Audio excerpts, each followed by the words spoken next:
good money that every single one of you has finished a book or movie or show, and you wondered about the hypotheticals of the storyline.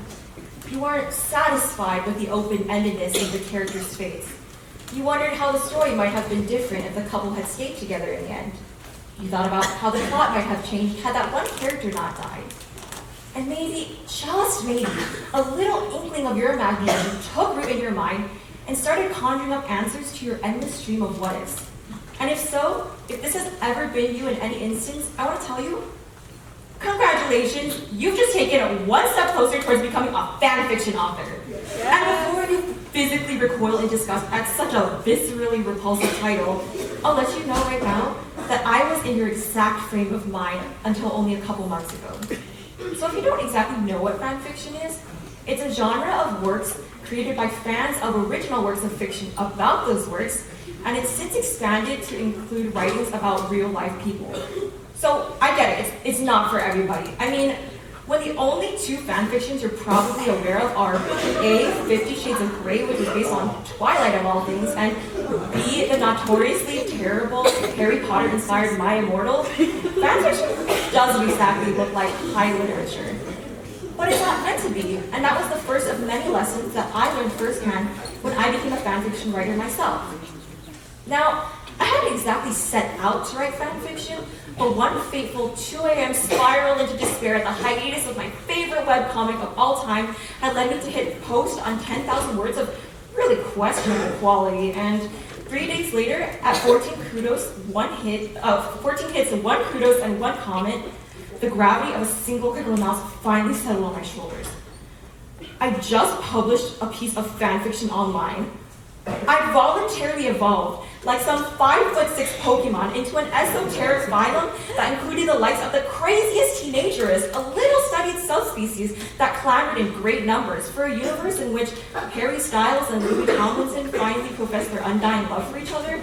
Anyhow, as you can imagine, I wasn't exactly thrilled about my metamorphosis.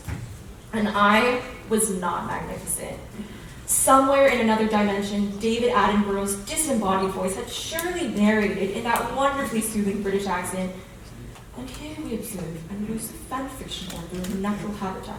Listen to the sounds she emits. She's crying over fictional characters for the 8th time this week. Crumbs and stains lodge themselves on my keyboard. Empty bowls of cereal and goldfish stacked haphazardly on my desk. The Hamilton soundtrack and downright weird ASMR videos played on loop from the mismatched YouTube playlist I compiled. My fingers sometimes accidentally tapping out the lyrics to Aaron Burr, sir. All semblance of good posture flew out the window as I wrote with one foot hooked under my swivel chair and the other draped across my nightstand. I hissed at my parents like some feral cat when I came into my room at 3 a.m. warning that I had to go to my internship in 5 hours, and at said internships, I'm not gonna lie, I probably spent about half of all of my lunch breaks nervously typing up my fanfiction, then rapidly transitioning back to productive-looking tabs when footsteps approached. Had there been enough room on my bedroom or cubicle walls, I probably would have pinned up photographs and newspaper articles and connected everything with a web of red yarn. So, 2 weeks later, I emerged, all but cowering at the sunlight when I finally opened the blinds, with a story on my hands and a new understanding of why people invested so much time in fanfiction. Because why can't the series villain just kick the bucket already? Because these two characters just deserve a wholesome kiss scene. Because sometimes you just wake up in the dead of night possessed by the holy fanfiction ghost and simply must recreate that one scene in When Harry Met Sally set in the Star Wars universe. Because people really ought to read this thing that you boiled over for 2 straight weeks of sleepless nights.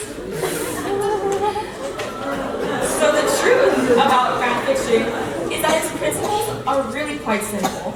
All fanfiction authors do is take the nagging what if people have at the end of some kind of story and put the answer to that question into words. We let our imaginations and ideas about showering on time run a little wild, but we have a heck of a good time in the process. But fanfiction authors are often deeply misunderstood, getting labeled as weird or perverted or gross, and their fan-made theories are typically reviled and criticized. Rest assured though, most fics are pretty mundane. Only the wild ones, like 50 Shades of Grey, make the headlines.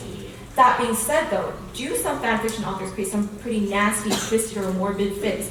Most definitely, but they're in a tiny minority of the community.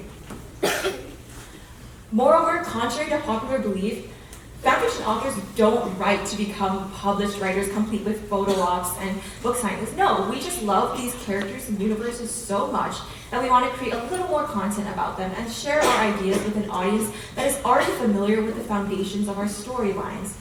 And although some of our characters may be borrowed, at the same time, we're still world builders and meticulous researchers, often incorporating fandom and historical themes into our works as we plot characters into alternate universes and timelines.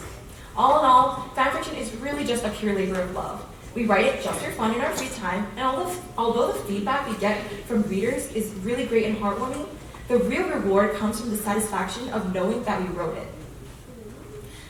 Now, I'm not asking you to whip out your phone right now to read a random fanfiction and give the genre a chance, but I do hope that you understand a little bit more about what fanfiction authors do and why. They're not all just fanatical teeny boppers, they're people like you with a quirky hobby. So, in other words, I may or may not hammer out lines of really intense dialogue while aggressively chewing my dinner, or lie in bed at midnight on a school night scrolling my phone for the symbolism of poison in the 7th century Eurasian steppe, or even, if I'm being honest, sneak my phone into the bathroom because the Queen's dramatic death soliloquy is just oozing from my fingertips. So, one last thing. Do you remember that comment I mentioned, the one that was left on my work, that turned my whole world upside down and made me realize the gravity of the situation I was in? Well, I read it. Bridges you crossed, thank you so much for your comment. And about that next fic you asked for, well, I thought about the endless nights of greasy hair, of sprawling across furniture, and the all-consuming compulsive need to just write. And just know that the fic is already on its way. Bonus points if you spot the subliminal Hamilton lyrics. Thank you.